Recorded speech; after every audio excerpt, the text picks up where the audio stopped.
Buenas tardes. Yo creo que vamos a empezar, porque son ya las 7:10, ya hemos dado los minutos de esperas y de cortesía.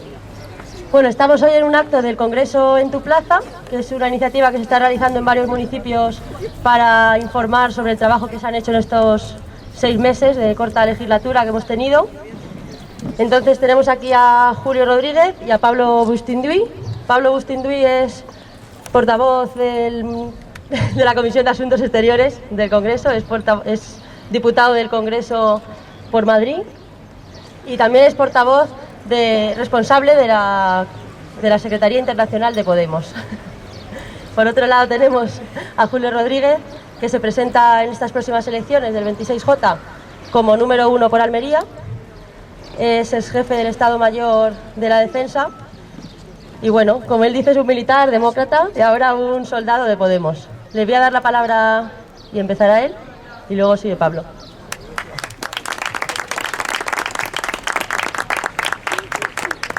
Pues muchas gracias. ¿Se oye bien? Sí. La verdad que es un lujo estar aquí hoy, más con Pablo, que para nosotros es un ejemplo de lo que nunca hemos visto, lo que llevamos mucho tiempo ya de vida en un sistema democrático. Tener un diputado en la plaza tratando de rendir cuentas es algo que ninguno de nosotros, los que llevamos mucho tiempo, hemos visto. Eso yo creo que es un ejemplo de lo que ha traído Podemos al Congreso y al Parlamento, un aire renovador. Se habla de una legislatura corta, lo ha sido, pero ha sido suficiente para ver que ese aire renovador, esa nueva ilusión por la política, es la que ha traído Podemos. Y es para mí también un ejemplo que muchas veces la gente me pregunta de cómo yo he tomado la decisión de participar en un proyecto como este. Y es por eso, sencillamente porque ha surgido un nuevo partido, un proyecto que nos ha devuelto la ilusión, a los que la habíamos perdido y que ha vuelto a llevar la ilusión a tanta gente joven que estaba despegada de la política. Así que, Pablo, muchísimas gracias por estar aquí con nosotros esta tarde. Te vamos a satear a preguntas. Yo estoy aquí únicamente, como decía muy bien, como un soldado de Podemos, dispuesto a participar en este proyecto y por supuesto también dispuesto a responder a todas las preguntas que queráis hacer sobre algo que la gente considera que puedo ser un experto, y yo soy consciente de que no lo soy, porque los temas de seguridad y defensa es algo que hemos dejado muchas veces en manos de los expertos, y lo que propugna Podemos, lo que propugna nuestro programa, es que sea esa administración, la administración de defensa, tan transparente como las otras. Si todos queremos saber, cuando hablamos de sanidad, de educación, queremos ser conscientes de qué es lo que los partidos llevan en sus programas, también la seguridad y la defensa, algo que se ha considerado secreto, que se ha considerado que debe ser manejado por los expertos, tiene que ser transparente. Y eso es lo que nosotros llevamos en nuestro proyecto. Transparencia, porque la seguridad y la defensa es un servicio público y es un servicio que la sociedad debe decidir cómo se hace. En nuestro programa se lleva que la sociedad civil tendrá que determinar cuál es la estrategia de seguridad y defensa. Cuando hablamos de seguridad civil, de sociedad civil, hablamos de todos. Hablamos de pacifistas, hablamos de lo que se llaman antimilitaristas, hablamos de organizaciones no gubernamentales y hablamos de expertos, porque todos somos expertos en seguridad. Yo, en este sentido, mi implicación en este proyecto, mi decisión es aportar solo un pequeño grano de arena a algo que la gente quiere llevar a este Parlamento. Porque nuestro proyecto es estar cerca de la gente y, como decía nuestro programa, es ser carteros, ser representantes de esas necesidades. Y una de las más importantes creemos que es la estrategia de seguridad y defensa, que es una estrategia que no implica un Ministerio de Defensa, implica a toda la Administración, implica asuntos exteriores, implica economía, implica Hacienda, implica a trabajo, implica seguridad. Y eso es lo que Pablo Bustinduy nos va a explicar muy bien como responsable que es de la política exterior. Requiere una política de Estado, una política de exterior que coordine todas las necesidades de la sociedad y sea transversal a toda la Administración. Yo estoy dispuesto hoy a contestar todas las preguntas, hasta las preguntas privadas. Si soy un hombre de guerra, si soy un hombre de la OTAN, por qué estoy implicado en Podemos, qué es lo que pensamos hacer, porque esas respuestas son las que pide la sociedad, son las que queremos dar y además nos sirve a nosotros para saber, para ser conscientes de qué es lo que la sociedad pide. A mí en estos debates que he tenido en los distintos círculos me ha servido para aprender, porque de las preguntas se aprende mucho, se aprende cuáles son las dudas, cuáles son las incertidumbres que tiene la gente. Y eso es lo que quiere Podemos, dar respuesta a lo que la gente quiere, estar cerca de la gente.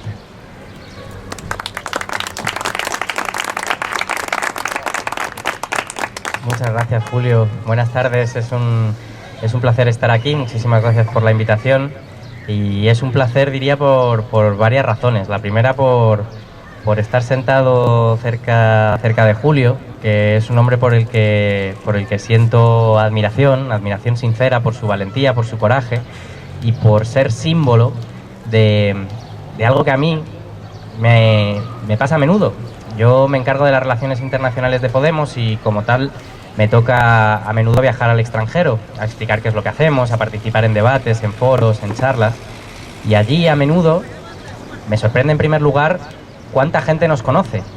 Gente que en sociedades muy distintas, en lugares muy lejanos, sin embargo está informada, sabe lo que está pasando aquí y a pesar de que desde la distancia uno tienda siempre a idealizar, a construir una imagen un tanto idílica de las cosas, en realidad a lo que asocian Podemos, el mensaje al que asocia la palabra Podemos es a que se pueden cambiar las cosas, a que aunque parezca imposible, aunque parezca difícil, cuando la gente se organiza y demuestra valentía y coraje y determinación y voluntad de cambio, pues consigue hacer cosas que parecían imposibles.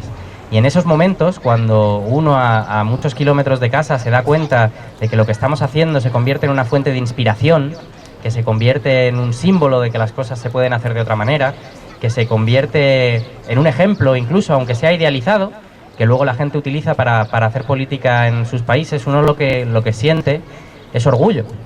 Y sentir orgullo de tu tierra, sentir orgullo de tu gente, sentir orgullo de lo que hacen tus compañeros y tus compañeras es algo que se parece bastante al sentido que le hemos querido dar a la palabra patriotismo. Nosotros hemos dicho, el patriotismo no es llevar una pulsera con los colores de una bandera, el patriotismo no es hacer grandes discursos ensalzando lo que luego contradices en la práctica. Vivíamos en una sociedad en la que parecía que el patriotismo era monopolio de quienes nos han estado gobernando durante décadas contra los intereses de nuestra gente. Y es curioso porque la imagen que han producido ellos fuera, lo que esa misma gente a la que me encuentro fuera conocía o sabía de nuestro país, pues son las noticias sobre los escándalos de corrupción, son las noticias sobre los asesinatos de mujeres, son las noticias sobre las personas que están buscando alimentos en contenedores de basura. Ese tipo de imágenes producen lo contrario del orgullo, producen vergüenza. Entonces es un verdadero honor y un privilegio contar con gente como Julio, que ha sabido ponerle cara también ante mucha gente a la que no necesariamente le llegaba nuestro mensaje, que la idea que se habían construido de nosotros era la que proyectan los medios de comunicación y sin embargo tu mero gesto de valentía, de dar un paso hacia adelante, hizo que hubiera muchísimas personas que se pararan un segundo y dijeran: oye, pero esto no me encaja, esto no me cuadra, ¿qué ha pasado? Y que escucharan. Y eso es fundamental porque estamos en un momento en el que va a ser decisivo que logremos romper las barreras que todavía nos separan de mucha gente. Tenemos que conseguir escuchar y hablar a la vez, que es lo complicado de la política, con mucha gente que todavía está lejos y que sin embargo van a ser decisivos y decisivas para poder, hacer el proyecto de cambio democrático que queremos para este país. Es un placer además estar aquí por lo que representa esta iniciativa. Esta campaña no es un meeting, yo voy a hablar muy poquito y la parte importante viene después. Es la parte de abrir un espacio en las plazas, en las calles, allí de donde venimos, para que cualquiera, no solo los votantes de Podemos, no solo los simpatizantes, quien quiera, que pueda hacer las preguntas, las críticas, los comentarios en un espacio que para nosotros es fundamental no perder, que es el espacio del contacto, de la cercanía y de la comunicación directa con la ciudadanía. Nosotros nacimos de todo ese proceso de movilización política que se dio en el 15M, y que decía algo que muchos millones de personas en este país sentían como propio. Ese no nos representan.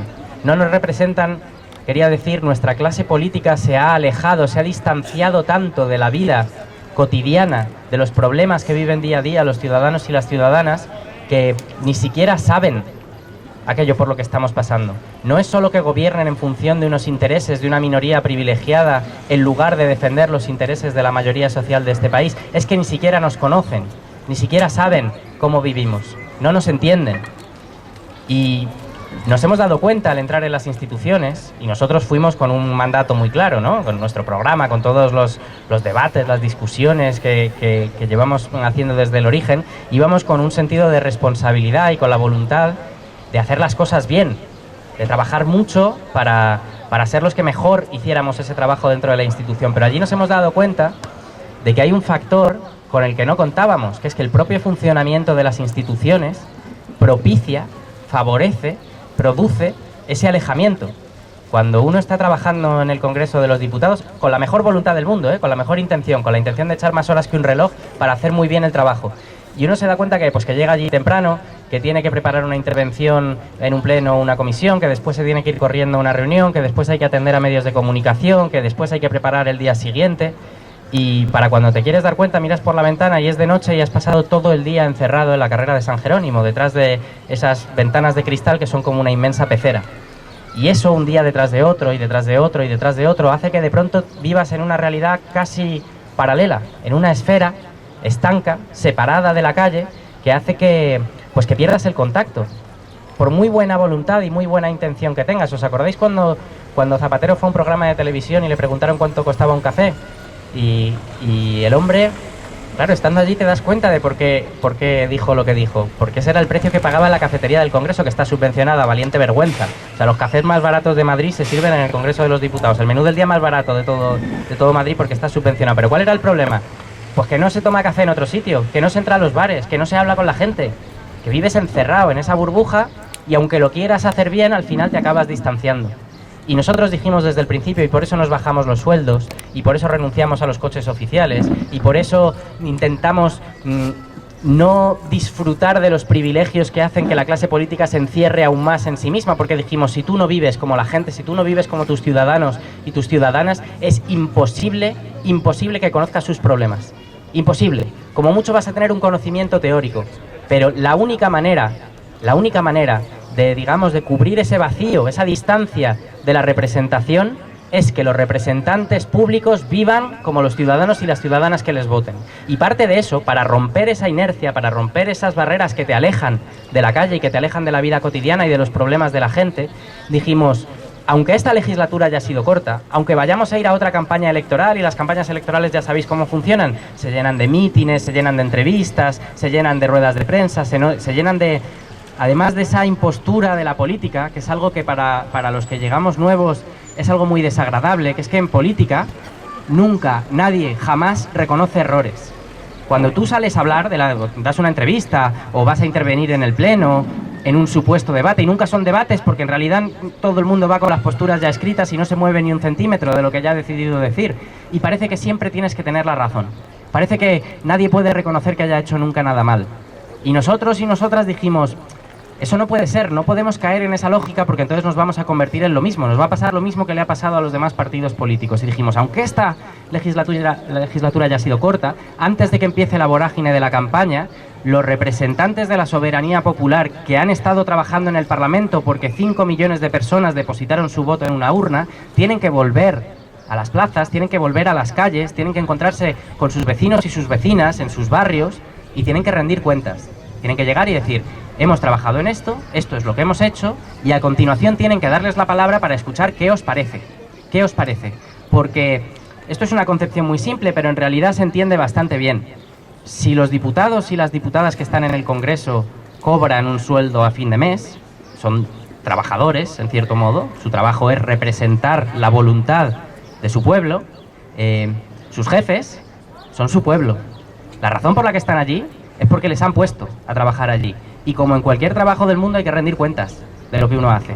Hay que reconocer errores y hay que tener un espacio donde se pueda debatir, discutir, tener ideas, para a continuación, cuando volvamos, después de las elecciones del 26 de junio, y seremos muchos más en ese grupo parlamentario, que podamos recoger todas estas aportaciones y llevarlas para allá.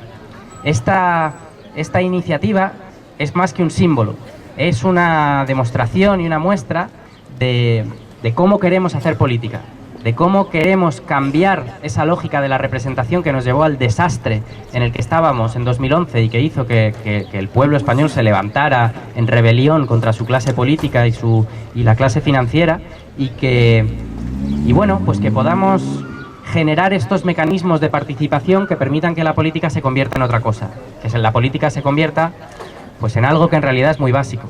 En una democracia, la idea de la democracia, desde que se inventó en Grecia, consiste en decir que la ciudadanía, los hombres y las mujeres que viven en una sociedad, tienen la capacidad y el derecho de gobernarse a sí mismos, que no necesitan que venga nadie a decidir por ellos, que ellos pueden decidir colectivamente sobre los asuntos comunes, los asuntos públicos que afectan a todos.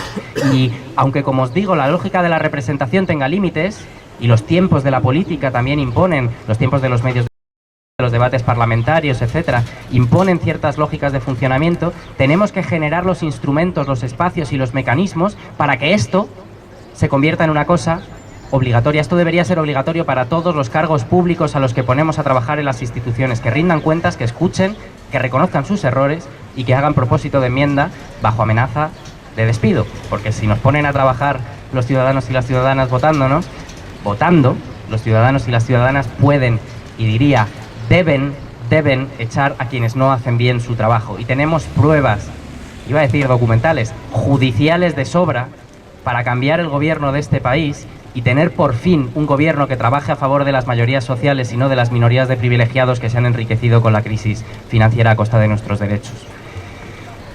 La última razón por la que estoy muy contento de estar aquí es que, como decía la compañera y ha hecho también Julio, yo me encargo de la política internacional, y encargarte de política internacional en este país es un poco como ser un evangelista que va por el desierto y que en cuanto se encuentra a un beduino automáticamente le suelta la chapa de su libro, porque no tenemos muchas ocasiones. Y eso es una pena, porque la política internacional importa, y la política internacional no es algo que pase fuera y se quede fuera, sino que las decisiones que se toman en la Unión Europea, las negociaciones que se están haciendo sobre el Tratado de Libre Comercio con los Estados Unidos, lo que está pasando en Naciones Unidas, todas las guerras, y lo vemos solo cuando es demasiado tarde, cuando vienen cientos de miles de personas huyendo de la guerra, huyendo de la muerte, buscando un lugar donde rehacer sus vidas. Ahí nos damos cuenta de hasta qué punto afecta y hasta qué punto importa lo que pasa fuera de nuestras fronteras. Aquí, desgraciadamente, la política internacional solo se utiliza en el debate público con fines partidistas, con fines electoralistas, con una falta de responsabilidad absoluta, porque España, y esto duele para alguien que siente esa forma de patriotismo que os contaba antes, se ha convertido en un actor completamente insignificante, irrelevante, y eso no tiene por qué ser así, porque somos un país importante, porque somos un país rico, porque somos un país que tiene todos los elementos, las infraestructuras, las capacidades, el talento para ser un referente mundial en la defensa de los derechos humanos, para ser un referente mundial en la defensa de la paz, del desarrollo sostenible, de la lucha contra el cambio climático. Podemos hacerlo, tenemos todos los elementos, pero la política exterior de este gobierno nos ha llevado a una esquina, nos ha aislado de nuestros socios potenciales y nos ha convertido en un actor irrelevante. Por eso, cada vez que tengo ocasión, me gusta decir que es fundamental, y esto se lo digo siempre a los compañeros y compañeras de Podemos, que nos mantengamos informados, que nos enteremos de lo que pasa en Europa, que nos enteremos de lo que está pasando en el mundo, que tengamos esos debates y los incorporemos a nuestra visión del cambio democrático que queremos hacer en España, porque la vida de las generaciones futuras, de los que van a venir después de nosotros, va a depender de eso. Va a depender el modelo de sociedad en el que vivan, los derechos sociales que tengan o no tengan, va a depender de procesos que se están dando a escala internacional, va a depender de lo que está pasando en la Unión Europea, va a depender de si sale adelante ese Tratado de Libre Comercio o no, va a depender, como decía Julio, del futuro de la OTAN, de si el proyecto europeo avanza en una integración diferente a la bancarrota política, ética y moral en la que está sumido ahora mismo o no. Y es fundamental porque tenemos mucho que aportar a ese proceso, tenemos mucho que aprender, mucho que debatir, mucho que discutir y mucho que aportar. Por último, y si queréis en el turno de preguntas podemos profundizar en el trabajo que hemos hecho en la Comisión de de Asuntos Exteriores, pero hay una cuestión que a mí me gusta enfatizar, porque aparte de ser uno de los grandes logros, una de las grandes victorias que conseguimos en esta corta legislatura, es algo que viniendo una nueva campaña electoral no podemos dejar de recordar. Nosotros planteamos en el Congreso de los Diputados la apertura de una comisión de investigación sobre el voto rogado. Como sabéis, porque habréis escuchado, porque está en los medios de comunicación y sobre todo porque no hay una sola familia en este país que no conozca a un familiar o a un amigo o a un vecino que se haya tenido que ir del país a buscarse fuera las oportunidades que no encontraba aquí, a buscar trabajo, y en un primer momento se fueron todos los que podían, por los estudiantes que conseguían becas, los profesionales cualificados que podían conseguir trabajos en otros países, y llegó un momento que se tuvo que ir la gente que no podía quedarse porque no podía mantener a sus familias, que no podía quedarse porque después de años en el paro era mejor irse a servir cafés en Londres o a subirse a un andamio en Alemania, o irse a probar suerte, a probar fortuna a México, a Colombia o a Perú, o irse sin papeles a Estados Unidos. Tenemos cientos de miles de compatriotas en el mundo entero que se han tenido que ir expulsados por la crisis y expulsados por la respuesta que dio el gobierno a esa crisis económica. Y uno se pregunta, un país decente, un país digno, un país del que sentir orgullo, ¿qué habría hecho ante esa situación? Ante una situación en la que cientos de miles de compatriotas, especialmente jóvenes que se han formado en nuestro sistema educativo y que hoy, y yo viajo por el mundo entero y me he hartado a ver que los mejores centros de investigación, las mejores universidades del mundo entero están llenas de científicos e investigadores españoles que se han formado en el sistema público y que cuando llegan a la etapa de desarrollo profesional, que es cuando más podrían devolverle a esta sociedad que con mucho esfuerzo les ha formado, se van a otros países a trabajar. Y no es casualidad que una ministra alemana de trabajo dijera que la emigración española había sido un golpe de suerte. Claro, porque se habían ido cientos de científicos, de investigadores, de profesionales que habíamos formado nosotros y que se van a trabajar a Alemania. ¿Qué habría hecho un gobierno decente, un gobierno digno? Les habría acompañado, les habría intentado facilitar las cosas y en cuanto se pudiera, habría facilitado los mecanismos para el retorno, para que pudieran volver aquí, con programas científicos, con programas de investigación, con programas de empleo y laborales que permitieran que nuestra gente que está fuera volviera. ¿Y qué han hecho este gobierno y el anterior en vez de eso? Pues no han hecho más que ponerles trabas, que mantenerles en un olvido, como si hubieran desaparecido, y en la mayor indignidad de todas, desmantelar y arrebatarles sus derechos constitucionales, empezando por el derecho a la asistencia sanitaria, porque los que están fuera pierden el derecho a la tarjeta sanitaria, y terminando, y esto es sangrante, con el derecho al voto. Hay más de 2 millones de españoles y españolas en el extranjero con derecho al voto, y así lo recoge la Constitución, y sin embargo en 2011 aprobaron una reforma legislativa, una reforma de la Ley Orgánica Electoral, que instalando el ruego del voto, el voto rogado, que seguro que habéis oído hablar de ello, hace que sea una auténtica odisea, una auténtica pesadilla poder ejercer el derecho más fundamental y más sagrado en una democracia, que es el derecho a votar, el derecho a decidir, como decía antes, colectivamente sobre los asuntos que nos afectan a todos y a todas. Para votar, hoy, nuestros compatriotas que están fuera tienen que ir a los consulados, tienen que, pasar por todo un trámite administrativo para indicar que van a votar, esperar a que les lleguen las papeletas a su casa, en un proceso que puede tardar semanas y que hace que de todos aquellos que lo rogaron, que hicieron, que pasaron por todo ese proceso, que normalmente implica tener que pedir días libres en el trabajo, incluso viajar a cientos de kilómetros para ir a un consulado que no abre los sábados por la mañana, por ejemplo, hacer colas eternas, y de los que han hecho todo ese esfuerzo, menos de la mitad pudo votar en las elecciones del 20 de diciembre. Entonces nosotros dijimos en el Congreso de los Diputados, no basta con modificar esa ley, no basta con restablecer los derechos que se les ha arrebatado a nuestra gente que está fuera. Quienes son responsables de haberles arrebatado esos derechos tienen que explicar por qué, tienen que rendir cuentas, porque no puede ser que los gobernantes desmantelen y arrebaten los derechos de la gente de forma impune, sin tener que dar ni siquiera una explicación. Y nosotros fuimos con este planteamiento y claro, pues os podéis imaginar lo que nos dijeron. Eso no es así, una comisión de investigación no sirve para eso, la comisión de investigación es para accidentes o para escándalos o para tal, no sabéis cómo funciona el Parlamento, solo hacéis política de cara a los medios de comunicación, etcétera, etcétera. Pero, cuando presentamos la solicitud, cuando la debatimos en el Pleno, pasó algo muy curioso. La primera intervención, después de la nuestra, fue del PNV. Y el PNV salió a decir, pues eso, que ellos iban a votar en contra. El PNV había votado a favor de la reforma que instauró el voto rogado. Dijo que iban a votar en contra, que eso no tenía ningún sentido, que tal y que cual. Pero luego fueron saliendo los demás, y siendo todos tremendamente críticos. El del PP dijo 7 veces Venezuela, el otro no sé qué, tal cual. Pero, cuando llegó el momento de presionar el botón, resulta que todos los grupos políticos votaron a favor de la iniciativa, y el PNV, que había dicho que iban a votar en contra, al ver el panorama, se abstuvieron.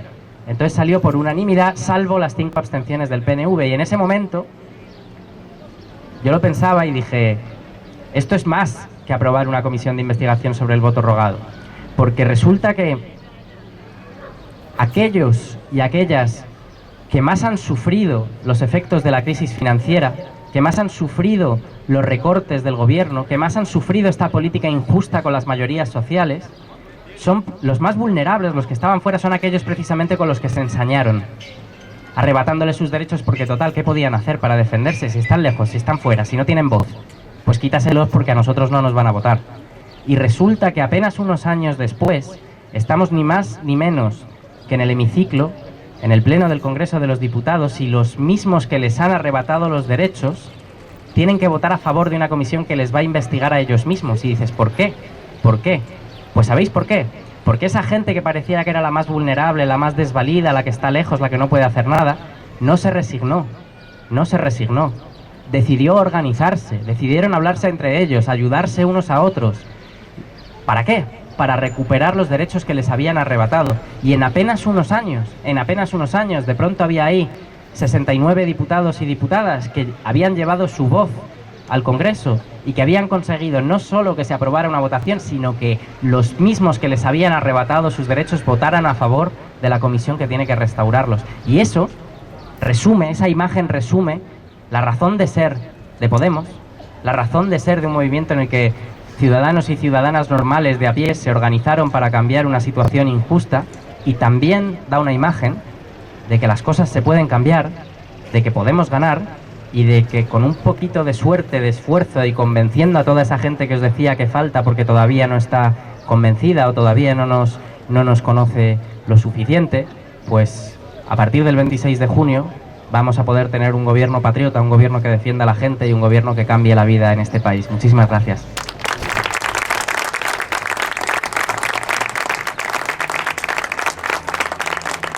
Pues muchas gracias a los dos, ha sido muy interesante, la verdad, estar escuchando. Vamos a dar los pasos a todas vosotras, y los que queráis y las que queráis preguntar algo, vais levantando la mano, y Juan Carlos os pasará el micrófono para que podáis preguntar y a su vez responder. ¿Lo preferís así o unas cuantas? Entonces vamos haciendo preguntas. Vamos a pillar unas cuantas, si te parece, para eso. Vale. Si no nos alargamos. Hacemos 3-4 preguntas. 3 preguntas. Hacemos 3 preguntas y que las respondan, más o menos, y así vamos juntando.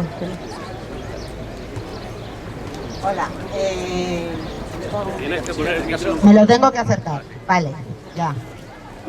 Has hablado, me ha parecido un símil estupendo el de la pecera, que puede llegar a aislaros, pero yo creo que el gobierno hace 5 años no necesitaba ni siquiera ver las ventanas. Con que se hubiera asomado con los cristales cerrados, hubiera visto que la gente estaba pidiendo otra cosa diferente a lo que había cuando surgió el movimiento 15M, y no lo hicieron. Sin embargo, lo que hicieron fue promulgar una ley mordaza. Eso por un lado. Por otro lado, te quería comentar que el propio PP, en la última, o sea, antes de que gobernara Zapatero, respecto a la investigación, tenía el propósito de traerse a los grandes investigadores a España, y creó lo que llamó becas o ayudas Ramón y Cajal. Eso ha desaparecido totalmente y ha servido simplemente para tener a gente contratada en precario durante 5 años, que después ha tenido que volverse a buscar la vida en el extranjero y marcharse de este país. Es decir, no solamente los hemos formado, han venido, los hemos vuelto a reformar y se han tenido que volver a marchar.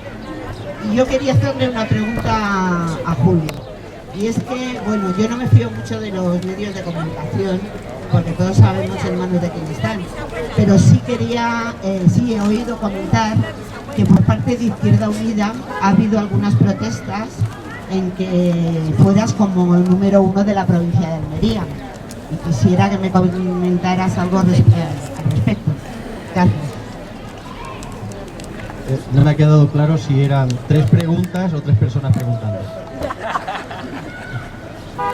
En todos los accidentes que ha habido en España. Así que creo que además en plan protección de riesgo operacional. Creo que conozco bien el tema, pero me gustaría saber, como tengo algún militar que está en la OTAN, cómo se esos trabajos.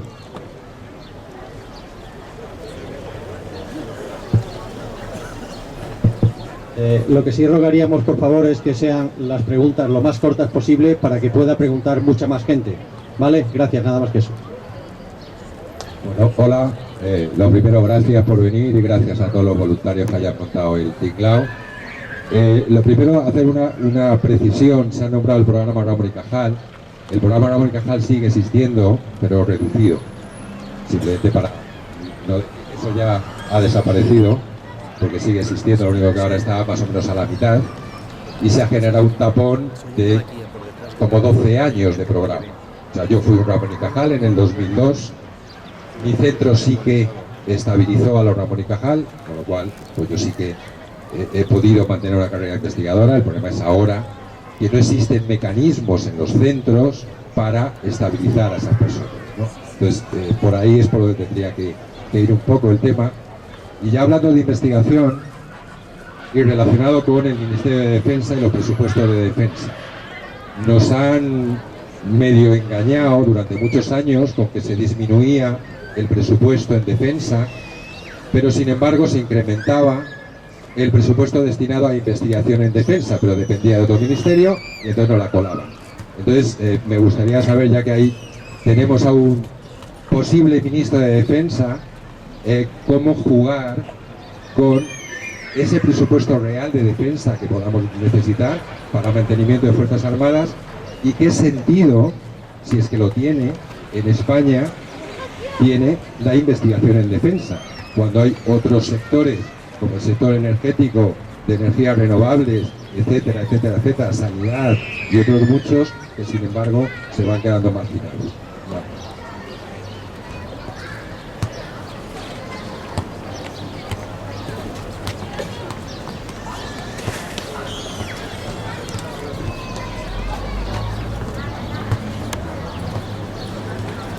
Vamos, no debería sorprender que haya un general en Podemos, porque en el Partido Comunista Italiano había bastantes generales que colaboraban, por lo tanto, y muchos de nosotros hemos aprendido del Partido Comunista Italiano cuando este merecía la pena.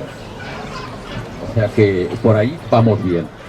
Uno de los grandes problemas que tiene Podemos es la lucha hegemónica, la guerra cultural. Es decir, tenemos en contra a toda la clase dirigente y a toda la clase dominante. La clase dirigente son los políticos, los intelectuales, entre comillas, los periodistas, los economistas y los medios de comunicación. La clase dominante es la que realmente manda, es decir, el poder financiero y el poder económico. Nosotros no les debemos nada, por lo tanto no debemos en la campaña electoral ser tratarlos con mucho miramiento, sino decir las cosas como son. En la anterior campaña electoral eché de menos determinadas carencias. Por ejemplo, lo que Pablo nos ha dicho sobre la investigación, no recuerdo haberlo oído yo en ninguno de los grandes mítines de Podemos. Y yo creo que habría que hacer mucho hincapié en ese tema, porque para el porvenir y el futuro de un país la investigación es fundamental.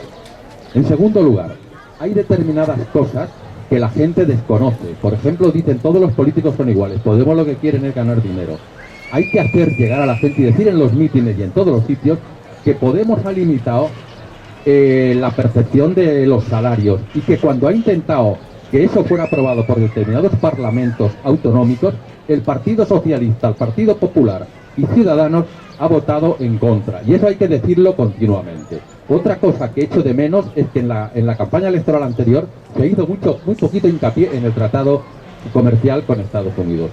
Y luego, en lo que respecta al soldado de Podemos, realmente el ejército es un arcano, es un misterio para el resto de la gente que no estamos dentro.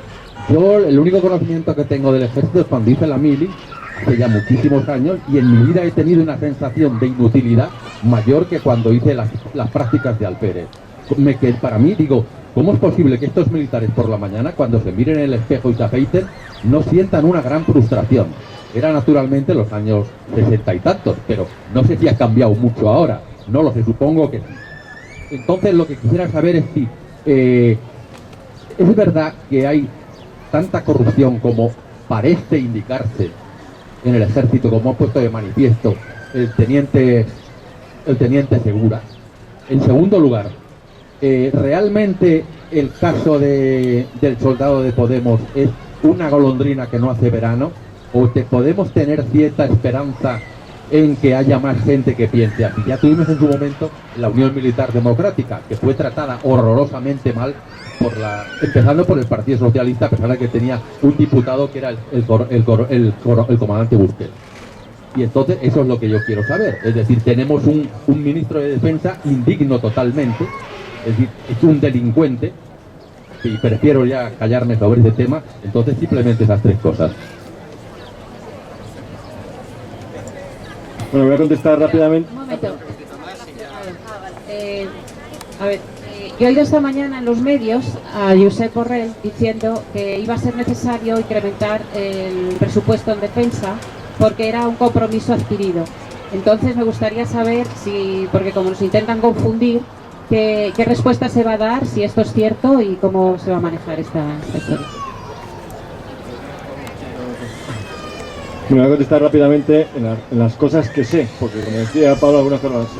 Estoy totalmente de acuerdo con ponerme en contacto con usted, considero que es un experto. Yo lo que le puedo decir en este tema, y no es porque ahora vaya por Almería, porque es un tema que he seguido, el tema de Palomares, lo he tenido, yo estoy en el Foro Milicia y Democracia, que es de la OMD, el abogado que lleva ese tema está implicado en Palomares, me sé todas las denuncias que ha habido en los 50 años, todo el tema, cómo resurge, el último acuerdo que ha habido con Morón y con Rota, en el que no se ha dicho por el ministro Margallo que se van a retirar los residuos y no se ha firmado todavía. O sea, se ha hecho una carta de intenciones para establecer un documento en el que, bueno, lo que se hace. Pues no, por eso digo que prefiero, más que responderle, ponerme en contacto con usted y probablemente para aprender ya más de usted que yo lo que pueda decirle en ese sentido. Pero creo que hay muchas cosas que hacer. Se han cumplido más de 50 años del tema de Palomares y estamos todavía tratando de retirar residuos, en el que también ha colaborado el Consejo de Energía Nuclear, algunas veces positivamente y otras pues poniendo ruedas en la... No, me refiero, depende de la dirección política que se ocupara en ese tema. Con burbuja inmobiliaria también incluida en la zona y demás. En fin, pero me ofrezco en ese sentido. La siguiente pregunta que hacía era con el tema de... a ver si te lo he apuntado por aquí. Sí, el uranio producido, bueno, va en línea con lo que existen los ejércitos, están nuevamente dotados con ese material para la guerra NBQ, pero otra cosa es que por eso digo que prefiero debatirlo, porque otra cosa es que en determinados conflictos se utilice y haya el riesgo, como usted muy bien dice, de que por desconocimiento, es el mismo caso casi de Palomares, he puesto el ejemplo de Palomares, que por desconocimiento de la población y demás haya gente que haya sufrido esos problemas. Pero en ese sentido yo quisiera hablar lo que he hablado en relación con los presupuestos, la pregunta en cuanto a investigación y defensa y lo que llamamos en el programa, que es la transparencia en toda la administración, incluida el Ministerio de Defensa. Y la transparencia muchas veces cuando se habla de seguridad y defensa parece que se habla en términos de secretismo, pero eso no tiene nada que ver con la gestión presupuestaria. Y se ha producido la paradoja en los últimos 4 años y en los años anteriores también del Partido Socialista. Y estoy hablando ya no de lo que usted habla de investigación y desarrollo en otros ministerios. En el mismo Ministerio de Defensa hay una diferencia del 30% entre los presupuestos iniciales y el presupuesto ejecutado. Porque el gasto de operaciones se pasa a otro capítulo, o los créditos extraordinarios que se aprueban en mayo o en junio para financiar los programas especiales de armamento, que hacen que los presupuestos de defensa, que inicialmente se dicen que se han reducido o se han aumentado en 1%, hayan aumentado en un 30%. En un 30%.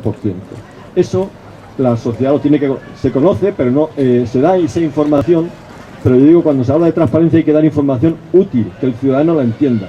Y cuando el ciudadano pregunta eso, es que no es consciente de que han aumentado el 30% los presupuestos en defensa.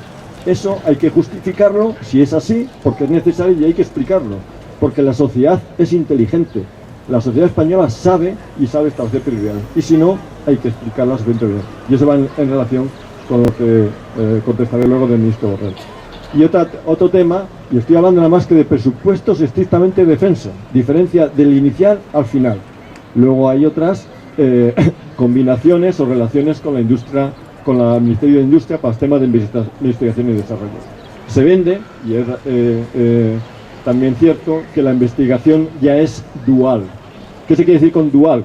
Que se hace investigación y tiene aplicaciones en defensa, o sea, lo que antes era investigación más en defensa, que luego tenía aplicaciones civiles, se habla de las investigaciones de la NASA, o de investigaciones, o que si el microondas fue como consecuencia de desarrollos. Lo que ahora se tiende es que la investigación no sea exclusivamente de defensa, sea de aplicaciones para la defensa en ese sentido. Pero pero no es así. O sea, el dron que se utiliza en Afganistán ahora se vende en el Corte Inglés, pero su desarrollo ha sido inicialmente para utilizarlo como vehículo militar. En ese sentido, esa justificación del presupuesto, evidentemente hay ya lo decía Eisenhower, un complejo militar industrial que tiene una cierta influencia, y hasta el mismo Obama habla ahora de la doctrina Washington, en el que hay ciertos lobbies que influyen mucho en los presupuestos de defensa.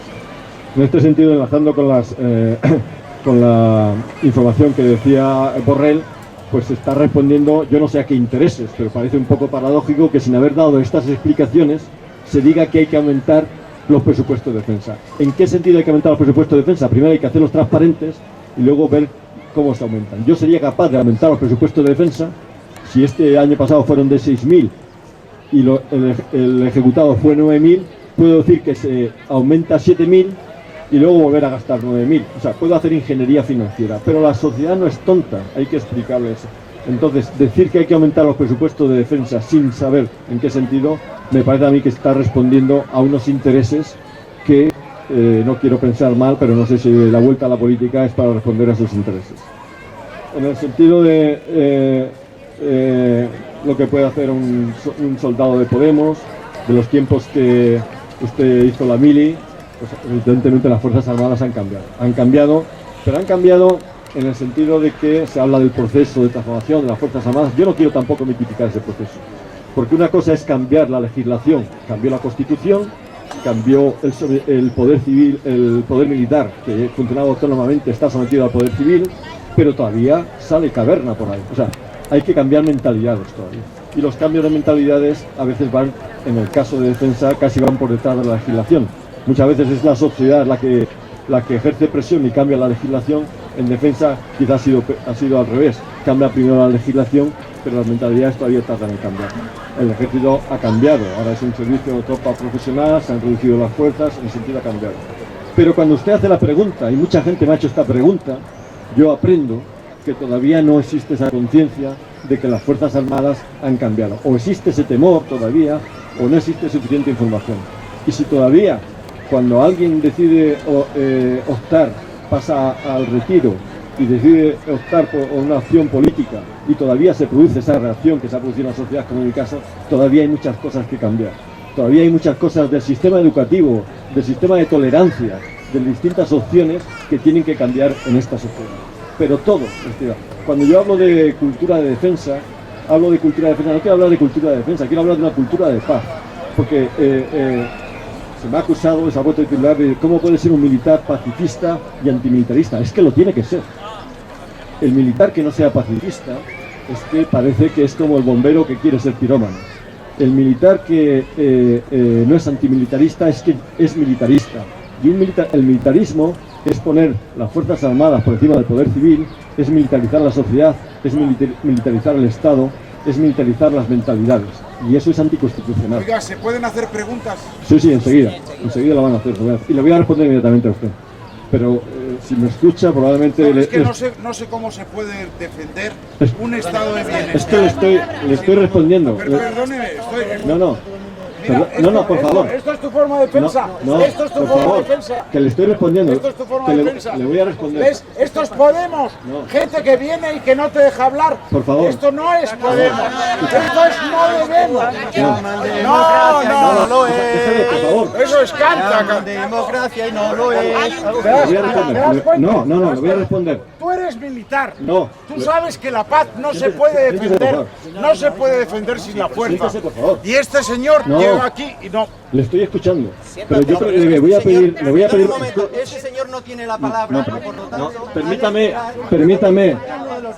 que le responda. Es que estaba El respondiendo. señor es militar y tiene un respeto. Por favor, Juan Carlos, por favor. La gente con la que te has juntado Juan no Carlos. tiene el mismo respeto que tú tienes. Juan Carlos, siéntese.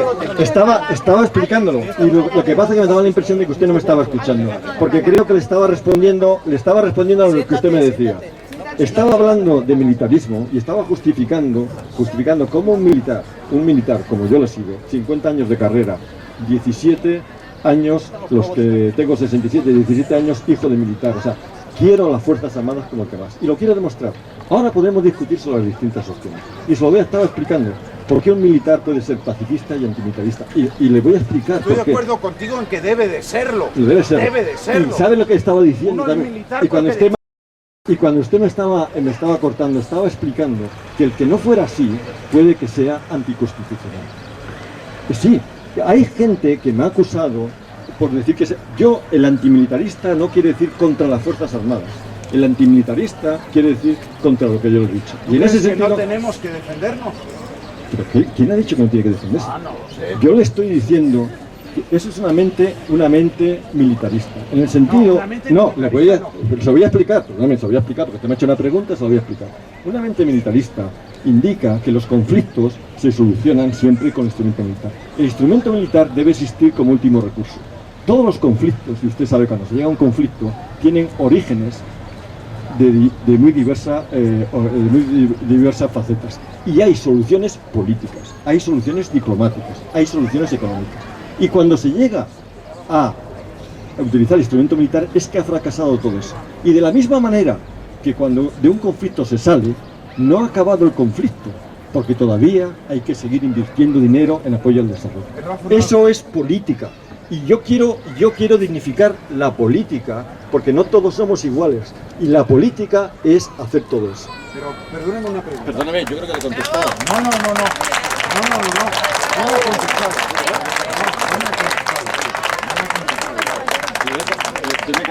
Yo le doy la palabra y yo le contesto De una manera muy rápida. Yo creo que en nuestra sociedad tenemos ancianos, niños. Se ha perdido en fin, un niño, es difícil hay un llevar niño, adelante como tienen una sociedad, altavoz, ¿verdad? si pudieran decirlo. Perdón, por favor, se ha perdido un niño. He encontrado un niño donde Carlin y Javier, y tiene el uniforme del colegio San Jaime. Hay un niño que se llama Javier, que viene del colegio San Jaime y está buscando a sus padres, se ha perdido. El niño está tan tranquilo, se me iba para allá a buscar un coche. Ya ha aparecido.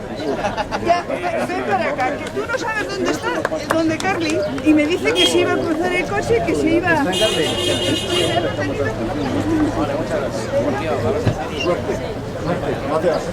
Gracias a usted.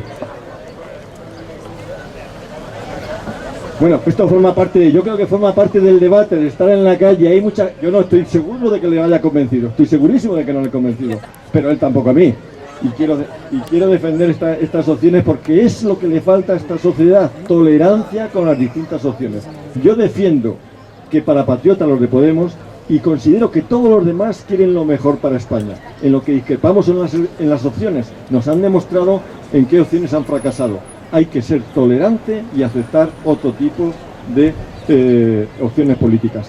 La de Podemos es, de mi punto de vista, tan patriota como la que más, porque estamos cerca de toda la gente y los que han presumido de patriotismo han llevado sus capitales a otras patrias.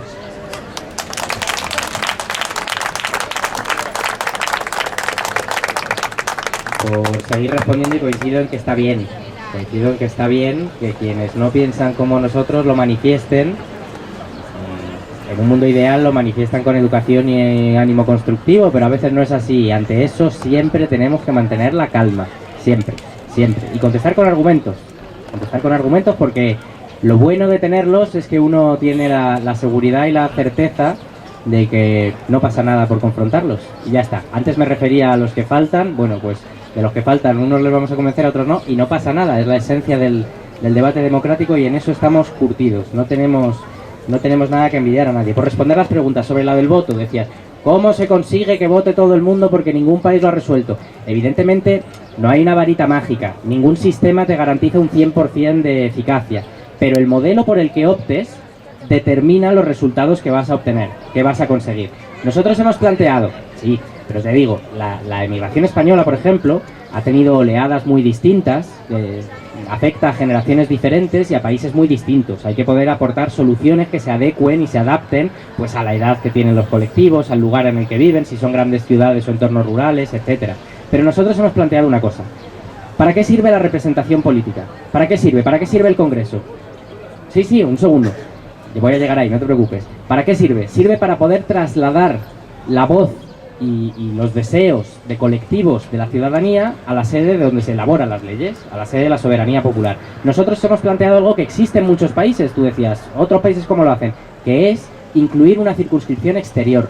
Es decir, sí, los hay. Italia, por ejemplo. Italia, sí, Italia tiene diputados y diputadas, sí, te lo prometo que es así. Y Portugal, hay varios, es que hay varios que funcionan así. Se trata de que desde el extranjero, desde la gente que está viviendo fuera, elijan representantes que... Nuestra Constitución dice que los representantes electos representan al conjunto de la nación española, pero eso sabemos que es una ficción jurídica. A lo que vamos es a que normalmente los diputados y las diputadas se deben a la circunscripción por la que salen elegidos. Ese es el vínculo más directo que mantienen. Bueno, si hay representantes que a quienes representan es a quienes están fuera, por lo menos los que están fuera saben a quién tienen que ir a tocarle la puerta y saben a quién exigirle responsabilidades. Luego hay toda una cuestión de el sistema administrativo.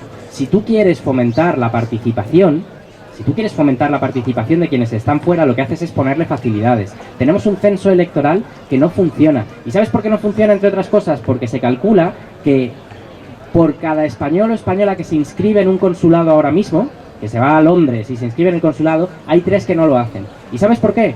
Porque al inscribirte pierdes el derecho a la asistencia sanitaria. Entonces, la nueva emigración, sobre todo los jóvenes que se han marchado, tiene características diferentes. No saben cuánto tiempo se van a quedar, es muy móvil, se mueve de un sitio a otro, a lo mejor pasa 2 años y vuelve, y en esas condiciones dicen, yo ni me inscribo. El censo tiene gravísimos problemas para reflejar la realidad de quienes están fuera. Coño, porque va asociado a la pérdida de derechos. O sea que hay incentivos para no inscribirse. A continuación, si tú quieres ejercer tu derecho al voto, tú puedes hacer cosas como abrir los consulados para votaciones presenciales. Con el censo allí, tú vas allí como en las urnas de tu colegio, enseñas el DNI y votas y tienes las papeletas allí. Lo que hay que hacer ahora es solicitar un trámite administrativo, hay que mandar un fax, que hemos pedido que eliminaran ese trámite. Hay países donde resulta imposible encontrar un fax, como por ejemplo, conozco casos en Perú, que cuando ya tenían todo el proceso, ahora esta solicitud la tienes que mandar por fax. Y decir, ¿dónde encuentro un fax? Dice, mira, si tenéis un fax ahí, ¿puedo mandarlo desde aquí? Dice, no, desde aquí no se puede, tienes que mandarlo desde fuera. Y la gente se pone a buscar un locutorio para mandarlo. La ley establece, por ejemplo, que hay que reembolsar los gastos de los envíos electorales, que en algunos casos pueden ser muy caros. Yo he votado desde el extranjero. Bueno, pues no se reembolsan nunca, ninguno. Cuando has terminado todo el proceso, sí, es que podemos estar toda la tarde porque es que es una infamia cómo funciona. Te tienen que llegar a tu casa las papeletas, te tiene que llegar un envío con las papeletas electorales. Bueno, pues hay gente que las ha recibido el 15 y el 20 de enero, hay muchos que no las han recibido, hay imágenes de sacas llenas de votos de ciudadanos y ciudadanas que están fuera, que pasan días pudriéndose en barajas y nadie sabe ni que están ahí, que no están custodiadas, con lo cual ni siquiera hay seguridad de que lo vayan a contar. Y nos hemos enterado, fíjate cómo nos hemos enterado que se perdieron las sacas enteras que venían de Frankfurt, donde hay un montón de españoles. ¿Y sabes por qué nos enteramos? Porque se supone que el recuento es público, no todos lo son, pero una chica que había votado allí, estaba en casa el día de las elecciones, que había vuelto, fue al recuento y vio que no decían su nombre. y dijo, oye, que mi nombre no lo han dicho. Empezaron a mirar y resulta que no había ninguno de los que habían votado en Frankfurt, porque se habían perdido. Ese sistema es un sistema que está mal hecho, es un sistema fraudulento, es un sistema que en la práctica arrebata ese derecho y que además, y por eso pedimos una comisión de investigación, esto no es un azar de que una burocracia haya salido mal, sino que han buscado intencionadamente que la gente no votara y lo han conseguido. La participación es del 4%. ¿Y sabes por qué? Te doy una pista. Mira los resultados electorales del voto en el extranjero. Mira a quién votan. Claro, pero es que así funciona la lógica del recorte de derechos. Sí, funciona así. ¿Viviendo dónde? Y no han podido votar allí. Claro, pues eso es lo que estamos diciendo, eso es lo que denunciamos. Hombre, claro, pero es que nosotros no defendemos el derecho al voto de quienes votan a Podemos, defendemos el derecho al voto de nuestros compatriotas que están fuera.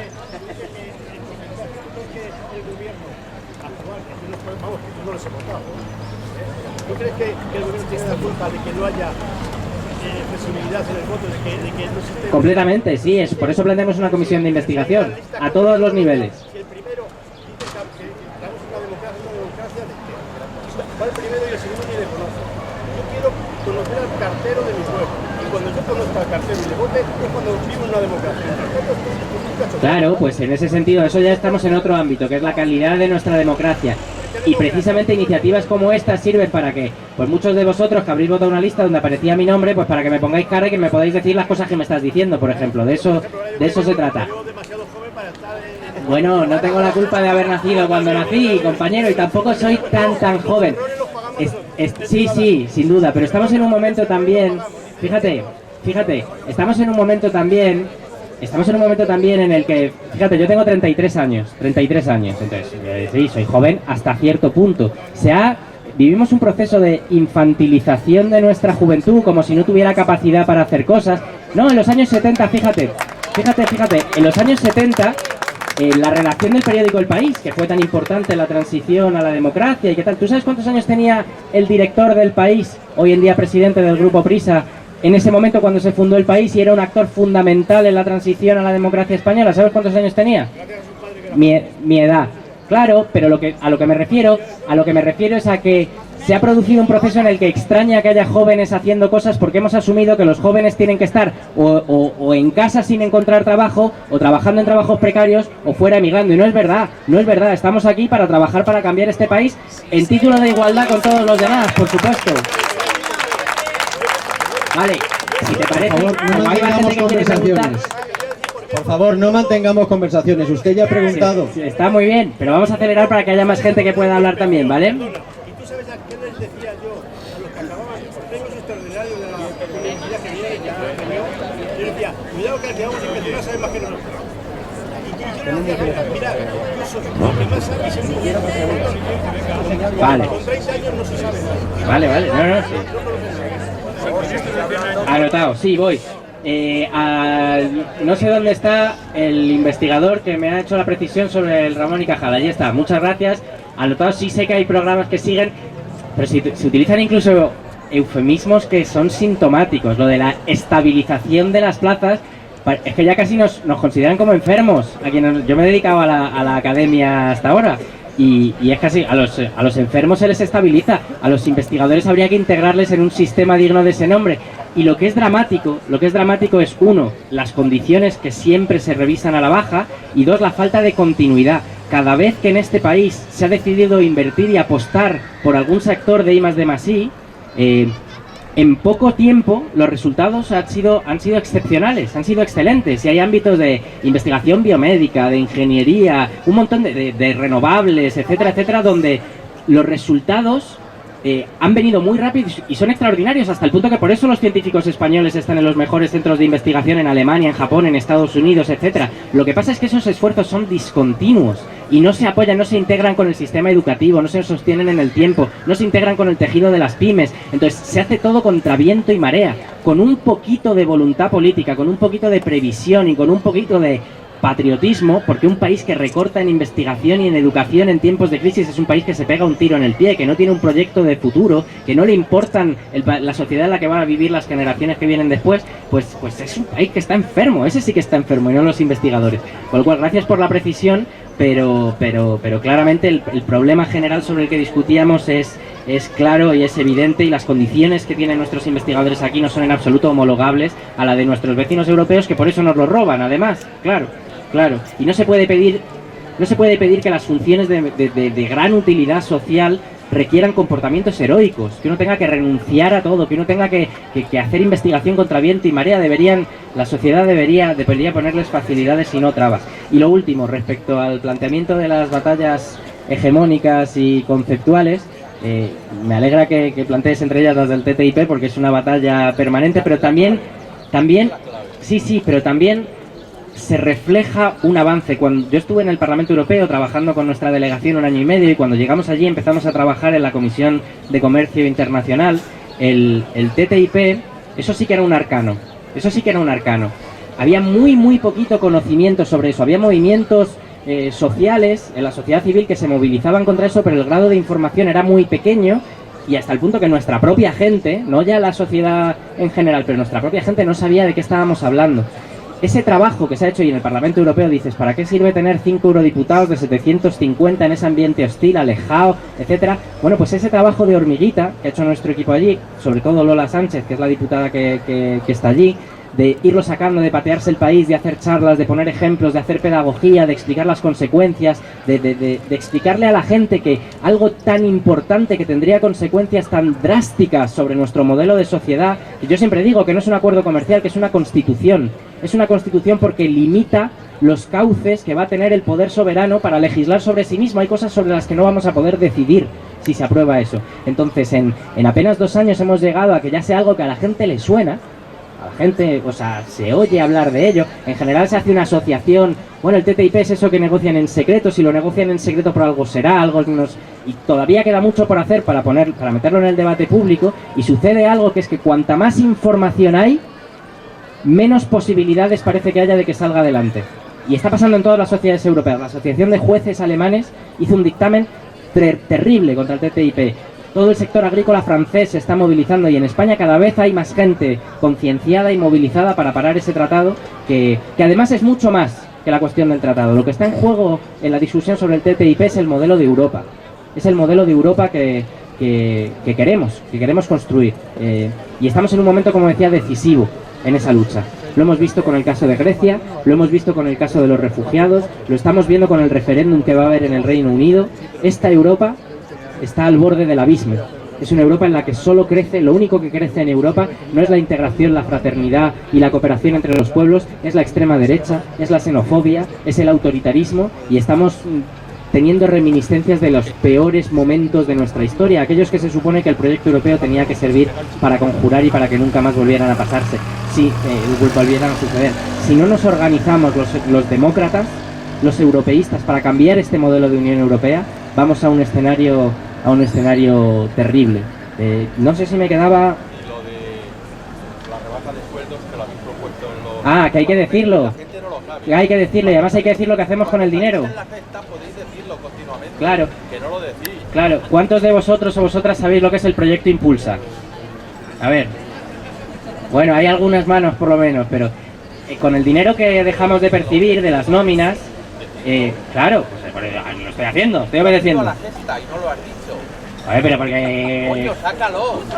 Pero va a quedar un poco raro que me pregunten por una cosa y diga, pues yo me baja el sueldo, pero bueno, me la apunto. De las nóminas que cobramos...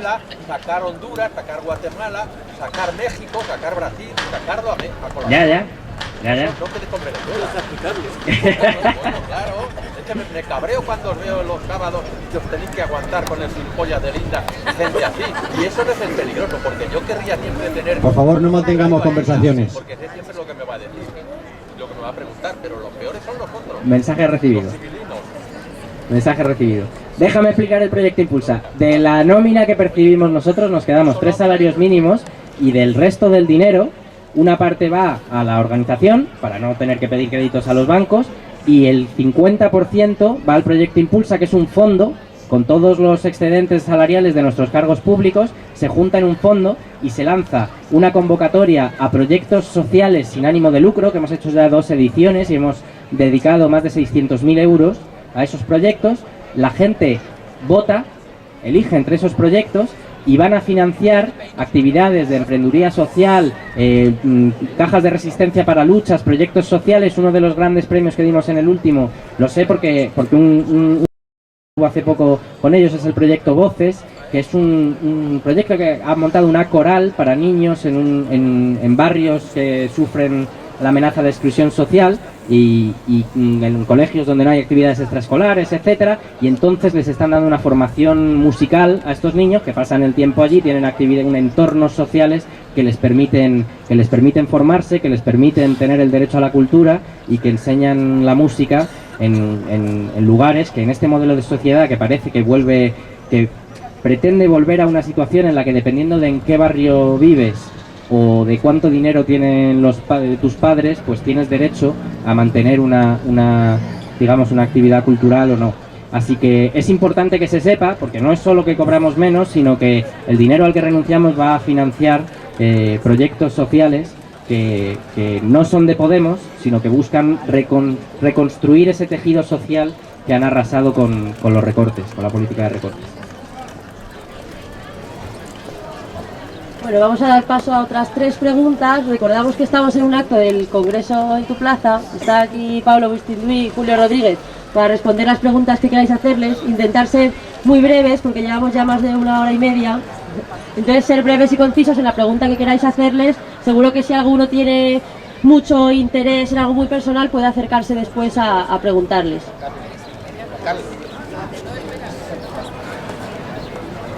Este señor que lleva desde antes y tiene muchísima prisa porque se tiene que marchar, por lo visto. Yo quiero hacer una pregunta. Bien, yo quisiera hablar de este tema. Al general le quería hacer una pregunta. Si usted cree que debemos permanecer como españoles en la OTAN o debemos salir. Y la pregunta mía es cerrada y concreta. Y me gustaría cuál es su postura y si la va a defender. Y en el supuesto de que usted crea que debemos salir de la OTAN, ¿qué alternativa usted propone? Pero, por favor, realista. Tenemos muchos años usted y yo, ¿eh? No teórica ni mágica. Podemos estar en desacuerdo, pero yo admitiré si... Sí. Primero, simplemente, por favor, decirles que la interrupción del señor anterior, a nadie se le ha dicho qué tiene o qué no tiene que preguntar. Lo que sí se pide es que la gente guarde el turno y el respeto a los demás, cosa que no ha hecho, y por eso es por lo que se le ha pedido que no se le contestara. Los compañeros han decidido contestarle, lo cual me parece mal, pero es una opinión mía.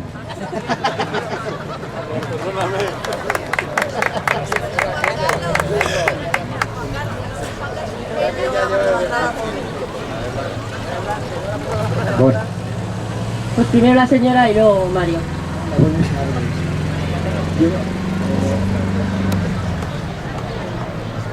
Aquí, vale. Hola, buenas tardes. Quisiera preguntarles, porque ahora mismo la situación que tenemos económica, según se cuenta, según se dice, con los 8.000 millones de euros que nos van a pedir de Europa, más los 2.000 que nos van a poner de multa, a corto plazo, entre quien entre en el gobierno, ¿qué proceso hay y qué manera de solucionar para esos 10.000 millones de momento? ¿Cómo ven ustedes solucionarlo un poco a corto plazo? Claro, no a largo plazo. Mario. Para Pablo, formamos parte de la Unión Europea y la política exterior de la Unión Europea parte de un hegemonismo casi del unilateralismo. ¿Cuál es la posición de Podemos respecto al multilateralismo y cómo se puede políticamente manejar eso estando dentro de la Unión Europea?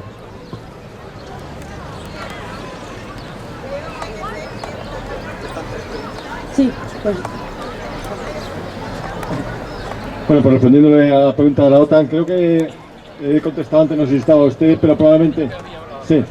Únicamente decirle que yo sí que estoy implicado con el proyecto, estoy implicado con el programa. Es un programa, de mi punto de vista, de sentido común que se puede aplicar el día 27 de junio. ¿Qué dice sobre el tema de defensa? He dicho que la OTAN era una organización obsoleta, que estaba por un escenario determinado, que se estaba reinventando, que era desde ese punto ineficiente y costosa. Pero un partido de gobierno tiene que pensar en una alternativa. Nuestra alternativa que está en el programa es un sistema de defensa integral europeo. Su pregunta a continuación podría ser, pero largo me lo fiáis, Sancho. Efectivamente, una política de seguridad común europea pasa por una unidad política que alguien la puede ver lejos. Yo creo que los que creemos en Europa pensamos que los tiempos son largos en la vida individual, pero no en la historia. Esa alternativa es a la que vamos y es nuestro objetivo. Mientras nosotros pensamos que hay que respetar la organización internacional como es la OTAN y ahí funcionar, que se puede funcionar como una potencia que es España, de una manera autónoma y dentro de esa autonomía nacional y autonomía europea. O sea, funcionar como conjunto de países europeos que tienen un interés común dentro de la organización. Luego, mi respuesta, ¿cómo actuaría? Yo lo que haría sería eso, porque es lo que está en el programa, así lo defiendo. Creo que es un proyecto, y invito siempre a la gente cuando habla de nuestro, como decía este señor, de nuestro programa, que lo lean. Yo no puedo obligarles, pero cuando quieran discutir algún tema, que se vean que es un programa de sentido común, y el sentido común dice que antes que por una opción hay que ver cuál es la alternativa. Y esa es la alternativa que... Mire, yo tengo un hijo que estudia políticas y hace 18 años a Bruselas una cosa y manifestó lo que usted acaba de decir. Ya entonces acá, nada de Bien. nada. Eso es una utopía. Bueno, las utopias yo se lo digo, yo he estado cuando cayó el muro de Berlín en el año 89, pensaba también que evidentemente la organización tenía que cambiar.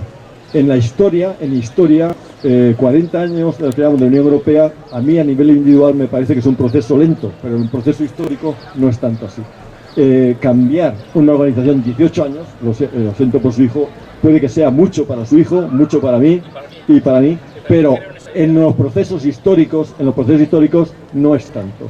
Y sobre todo tiene que haber voluntad política de cambiar. No la ha habido hasta ahora, no la ha habido. Para implicar proyectos, para cumplir objetivos, tiene que haber voluntad política y objetivos claros.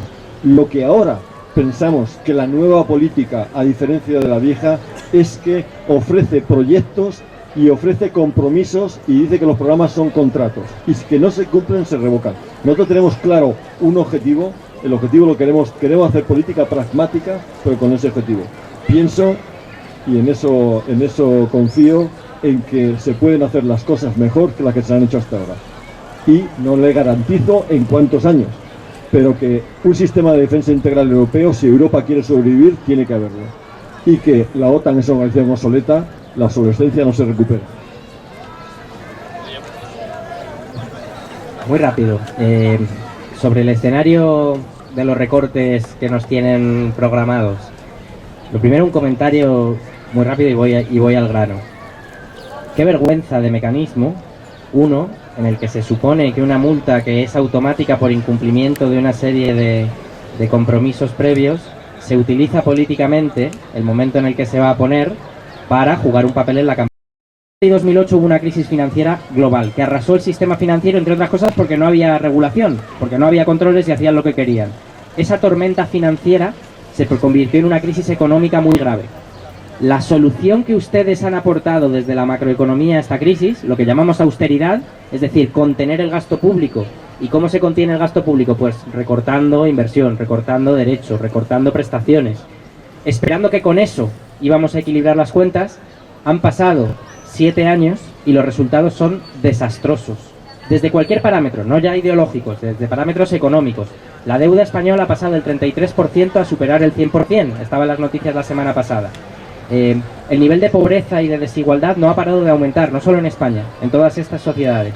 El crecimiento es magro, no se está solucionando el problema del desempleo porque el empleo que se crea es muy precario y no permite reactivar el ciclo económico. Entonces nosotros vamos ahí a decir, ¿cuánto tiempo tiene que pasar hasta que cambiemos de orientación? Nosotros creemos que tenemos que ir a un ciclo expansivo, donde tiene que haber inversión pública para poder reactivar la economía. Y para hacer eso, nosotros reconocemos que el déficit es un problema y que hay que equilibrarlo, que no se puede descontrolar, que hay que equilibrarlo. Pero vamos a plantear un ritmo de reducción más lento, que nos dé un poquito más de margen. Y sobre todo vamos a plantear una cuestión que es clave. Es decir, hay una obsesión en Europa por el lado del gasto, por equilibrar las cuentas del lado del gasto. Es decir, que si el déficit no se reduce, lo que hay que hacer es seguir recortando y seguir recortando y seguir recortando y seguir recortando. Esto es como si una familia que lo está pasando mal porque está en el paro y no tiene prestación y tiene que pagar la hipoteca.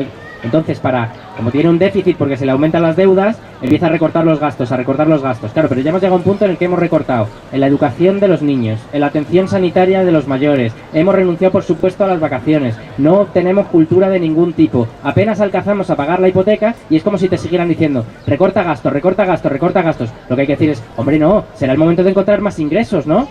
Esos problemas se solucionarían si conseguimos elevar los ingresos. ¿Y cómo se consiguen elevar los ingresos? Nosotros hemos dicho pues, que hay que hacer una reforma fiscal, porque la carga fiscal está distribuida de forma completamente injusta en España, donde las rentas del trabajo, especialmente en los tramos medios, y por ejemplo el trabajo de los autónomos y de las pymes está hipergravado, mientras que las grandes fortunas, los grandes patrimonios y las empresas del IBEX 35 pagan un tipo medio que se están quejando porque les han subido la carga fiscal que no llega al 7% de lo que pagan de impuestos. O sea, un autónomo doble la carga fiscal de las empresas del IBEX 35 no parece muy razonable. Entonces, combinando las dos cosas, un proceso de negociación para ralentizar el ritmo de reducción del déficit e iniciativas para aumentar el lado de los ingresos, creemos que podemos alcanzar un escenario bastante lógico y sensato donde se reactive la economía, porque cuando tú vas estrangulando y asfixiando la actividad económica, ¿qué pasa cuando las familias cada vez tienen menos ingresos disponibles?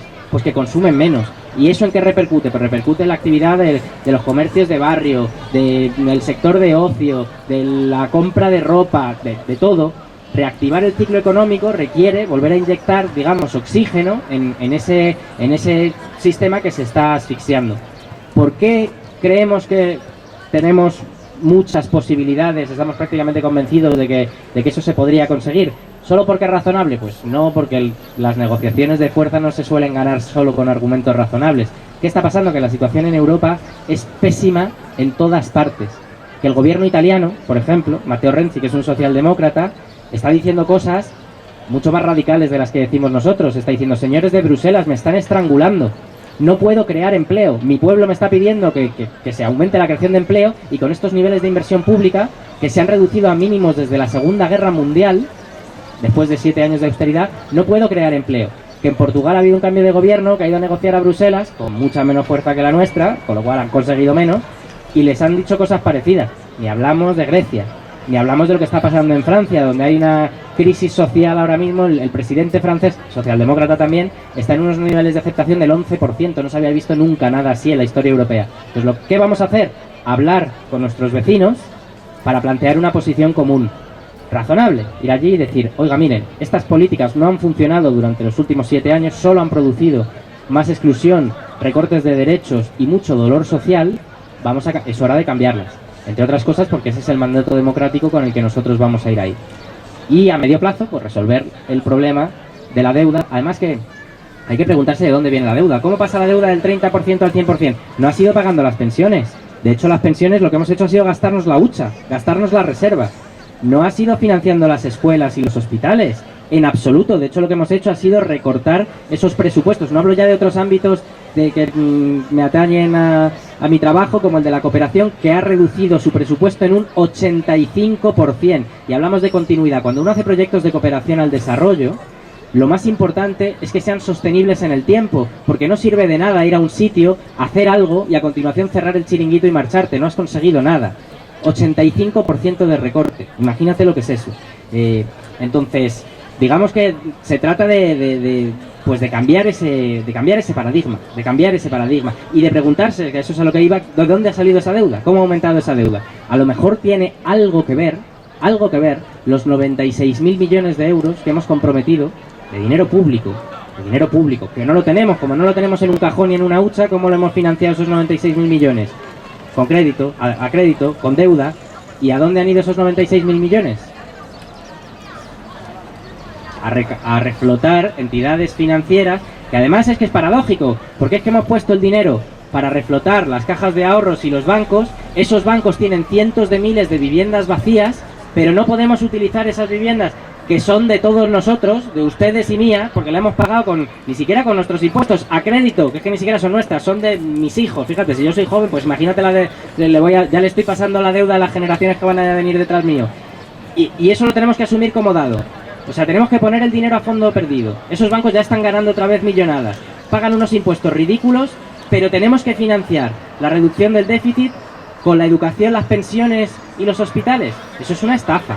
Eso es una estafa. Entonces hay que ir ahí y decir, no señores, y por eso tenemos otro punto en el programa que se llama Impuesto de Solidaridad, que además es un nombre muy bonito, que es ir a estas entidades financieras y decir, oiga, cuando ustedes quebraron por su conducta especulativa, que han ido inflando burbuja tras burbuja y no han dudado ni incluso en estafar a miles de preferentistas sabiendo que les estaban colocando productos tóxicos. Ustedes se han comportado así. Nosotros, ¿cómo nos hemos comportado como sociedad? Les hemos puesto el dinero para reflotarles y para que no se hundieran ustedes. Bueno, pues ahora va siendo hora de que ustedes devuelvan parte de ese esfuerzo a la sociedad y van a pagar una cosa que se va a llamar Impuesto de Solidaridad, que va a ir con cargo a los beneficios de los bancos para que devuelvan el dinero que hemos dedicado a rescatarles. Entonces, no es verdad que no haya dinero. De lo que se trata es de recaudarlo para poder financiar lo que más nos importa.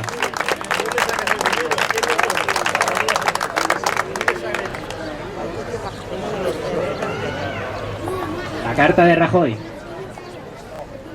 La carta de Rajoy. Pero es que de eso no se habla. De eso no se habla. Rajoy ha mandado una carta que es su verdadero programa electoral. Porque dice, ahora ustedes, gracias por no ponerme la multa ahora, no me fastidien las elecciones. Ahora yo les prometo que en la segunda mitad del año tomaremos las medidas oportunas y necesarias para cumplir con lo que nos están diciendo.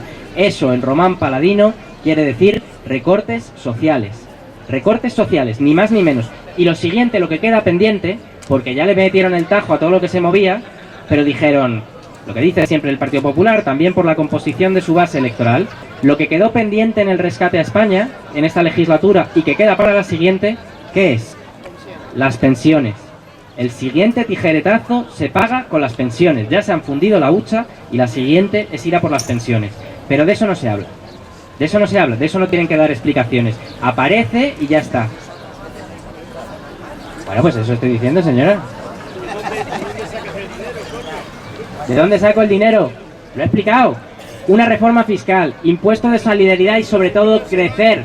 Sobre todo recuperar una actividad económica sana. De eso depende, de eso depende.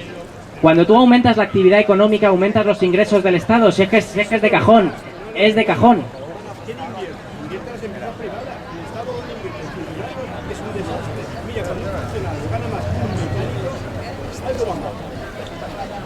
Mira, es una constante siempre en tiempos de crisis. Espera un segundito que te contesto. Es 36 años de funcionaria titulada superior y estoy cobrando limpios alrededor de los 2.000 euros. Es una... Después de tener 13 trienios. Es una constante en la línea de lo que dice la compañera. Escúchame un segundín. Escucha un segundín. Es una constante en tiempos de crisis, en tiempos de escasez, siempre buscar un chivo expiatorio que parece como que tiene la culpa, como que vive mejor de lo que debería, como que tiene más de lo que le corresponde. En otros lugares de Europa está pasando ahora, de la forma más indigna de todos, con los refugiados, a los que están culpando. Fíjate, en Dinamarca, que estuve hace poco, acaban de aprobar una ley en el Parlamento para confiscarle a las personas refugiadas los bienes con los que llegan. Es decir, vienen con una bolsita y se lo quitan para que paguen su propia manutención, porque dicen, fíjate cómo viven los refugiados una vez que piden asilo político. Los funcionarios y funcionarias de este país hacen un trabajo imprescindible e impagable para mantener nuestros servicios públicos y además tienen un nivel que ya lo desearíamos en nuestra clase política. Ya está bien de meterse con la función pública porque son ellos quienes mantienen las funciones esenciales de nuestro Estado. En este país sobran corruptos, en este país sobran mangantes, en este país sobran defraudadores, sobra gente que se lleva el dinero a Panamá o a Suiza, y lo que falta son más funcionarios comprometidos con que los ciudadanos, independientemente de en qué barrio vivan o de cuánto dinero tengan un Estado que responda y garantice sus derechos. O sea que yo lo único que tengo por los funcionarios, que además han mantenido los hospitales, las escuelas, las universidades en momentos muy duros contra viento y marea, es admiración. Es admiración. Ay, me falta la última, perdona, que como estamos con un debate animado, pues Sí, sí, claro, para eso venimos, para eso venimos. Tienes toda la razón, Espera un segundín. Tienes toda la razón.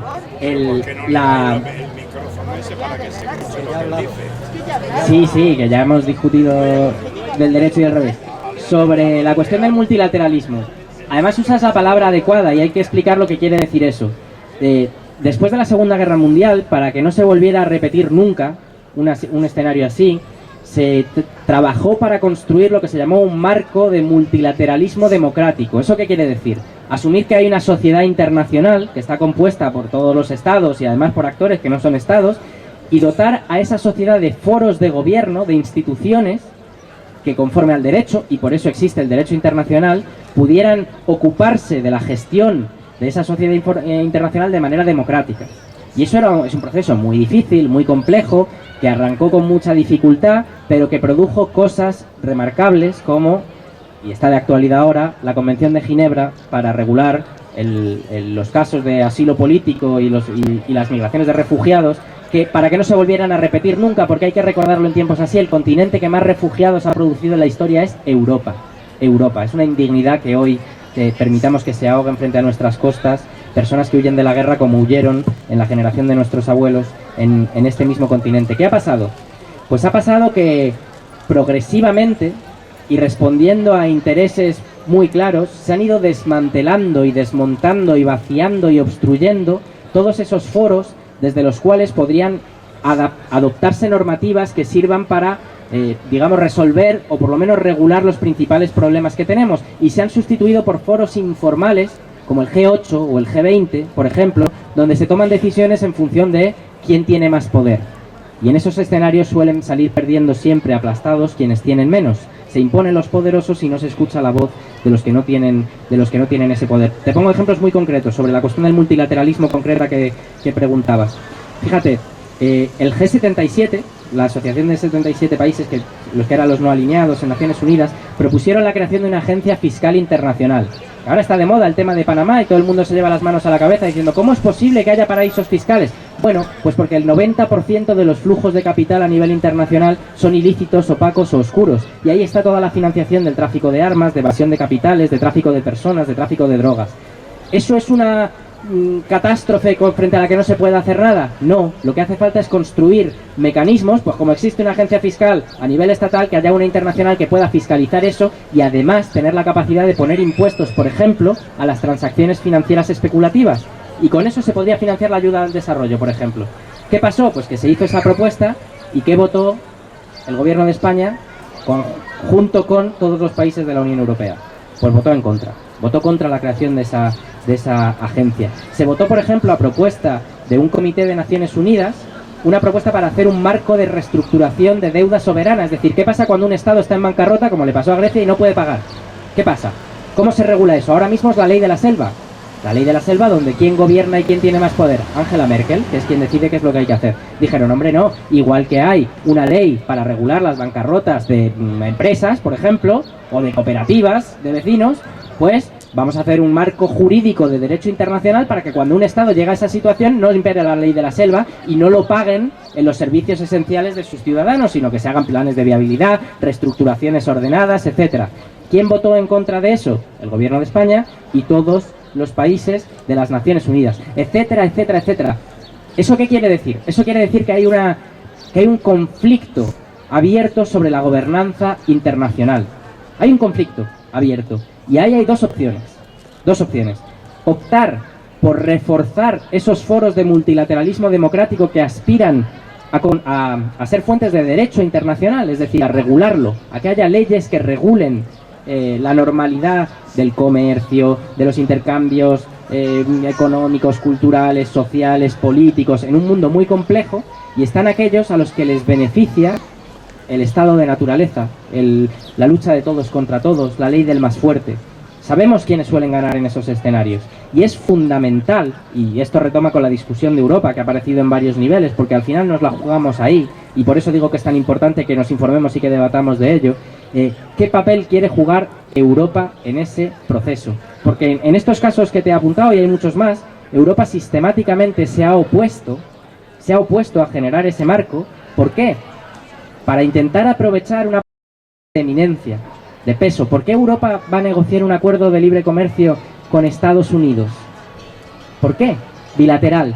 Pues para intentar, digamos, aprovechar ese bloque de poder en un mundo caótico, en un mundo cambiante, en un mundo donde hay una espiral de guerras y de violencia y de evasión fiscal internacional, etcétera, pues aprovechar ese poder para obtener la posición de mayor preeminencia posible. Pero Europa, el proyecto europeo no consistía en eso. El europeísmo es un digamos, un credo profundamente comprometido con la defensa de los derechos humanos, profundamente comprometido con la democracia y con las libertades. Entonces, nos jugamos, y tú hablabas muy concretamente de política exterior europea, la política exterior europea suma una mezcla de fracasos estrepitosos, y no hay más que ver cómo se juzga la política exterior europea, pues mirando cómo están sus vecinos, mirando toda nuestra área de vecinazgo e influencia, cómo están. Haz el recorrido desde Ucrania hasta Libia. Es un desastre, no ha producido más que desastres, y al mismo tiempo de subordinación y de sumisión.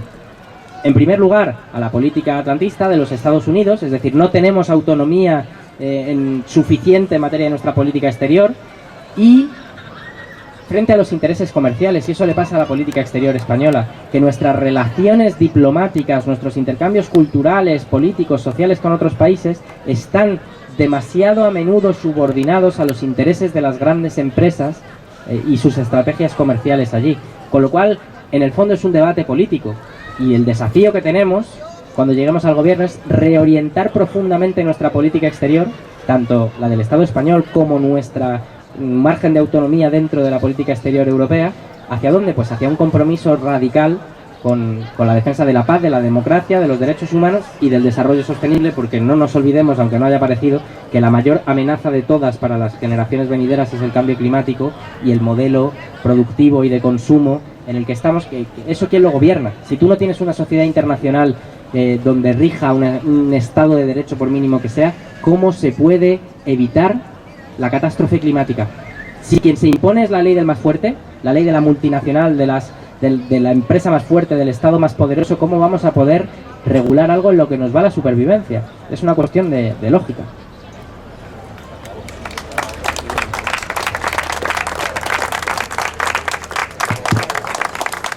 Bueno, vamos a ir cerrando.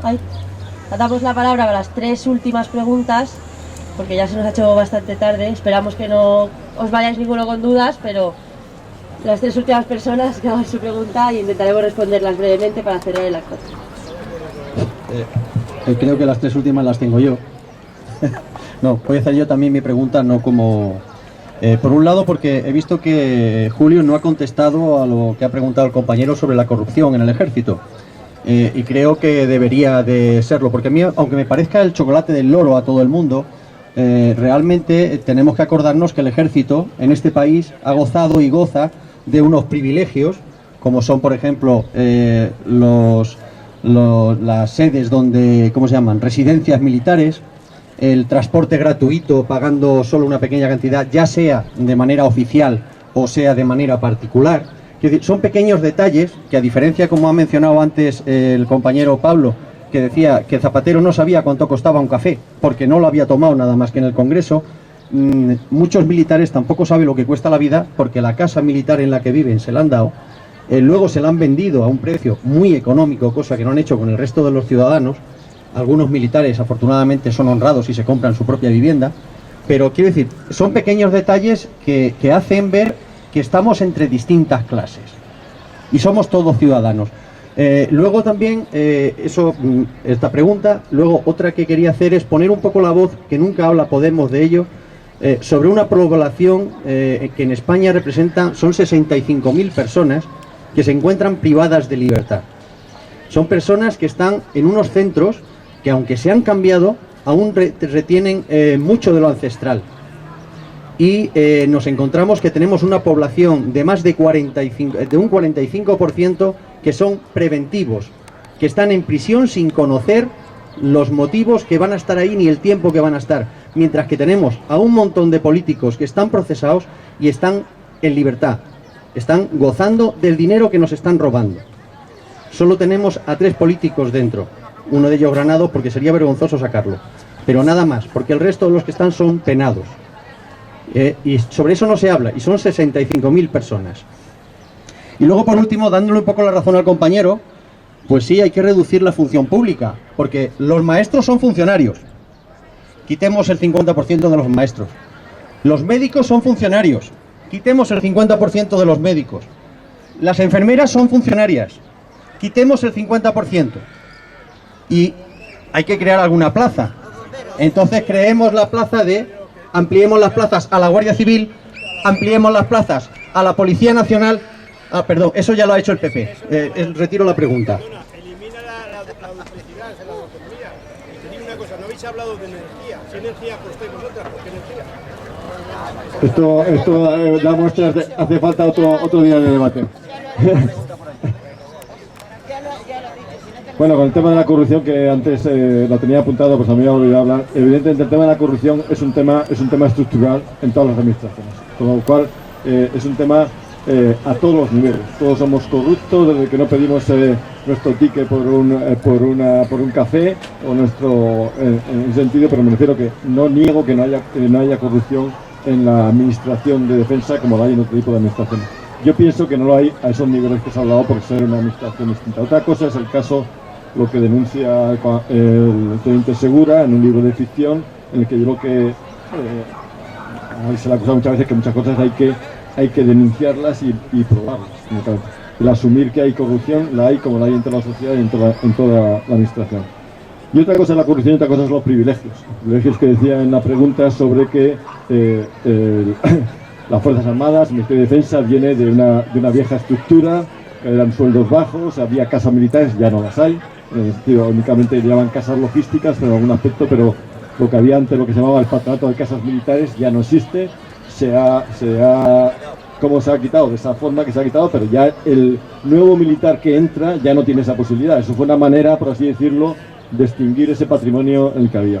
Porque tenía también otros aspectos, que era una especie de endogamia y una especie de mirarse el ombligo. O sea, la gente se educaba en esas... yo he vivido en la ciudad del aire, en San Javier, se llamaba la ciudad del aire, porque era una ciudad con mi padre de casas militares y demás. Iba a una escuela era pública, pero una escuela del ejército, tenía mi iglesia, tenía todo, pero estoy hablando del año 65, o antes, del año 48 que nací. Prefiero que eso va cambiando, pero existe una serie de privilegios en cuanto a residencia, que es lo que hay. ¿Qué hay también con respecto a reformar? Hay que reformar la justicia militar. No hay justicia militar porque la Constitución se suprimió el Código de Justicia Militar, pero hay todavía jurídicos dentro y una sociedad que va evolucionando más rápida que lo que evolucionan las leyes. Evidentemente quedan muchas cosas por hacer, pero invito a leer nuestro programa. Está nuestro programa ir cambiando todas esas cosas. Me apunto, compañero, lo de la población penitenciaria. Coincido completamente contigo en que hay un proceso de invisibilización que además es secundario, o sea, aparte de, digamos, encerrar, a continuación se invisibiliza, y creo que tienes toda la razón en que debería haber un debate público al respecto sobre...